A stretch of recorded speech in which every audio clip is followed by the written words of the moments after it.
بنزيما اتعلم، تعال اتعلم من عمك كيف يسدد ركله جزاء، تعال اتعلم. نفس الزاويه، نفس الزاويه، والله نفس الزاويه، والله نفس الزاويه شاطه بنزيما. بس هيدا اسمه بنزيما، هيدا اسمه رونالدو. هيدا اسمه بنزيما وهيدا اسمه رونالدو. انا جاي عم زلك لانك انت يا بنزيما ما حطيته بتشكيله افضل لعيبه بالنسبه لك. بنزيما ما اختار رونالدو افضل تشكيله لعب معه. 870 هدف، يا ستر على الرب، 870 هدف. انت عم تستوعب هذا الرقم؟ يعني بعد له 30 هدف بصير معه 900 هدف. 900 يعني هذا الرقم بتاريخ اي لاعب بالعالم مش واصل له 900. يعني لا احفادك ولا احفاد احفادك ولا يلي بعدهم حيشوفوا هيدا الرقم يلي حيصير رونالدو.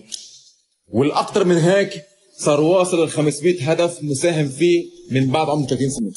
والاكثر من هيك رونالدو بعد له مباراتين فقط ليصبح افضل هداف لهيدي السنه. مبابي كين خلص موسمون 52 له هدف واحد فقط ليصبح هداف هيدي السنه. باختصار شديد، هناك هدافين وهناك كريستيانو رونالدو.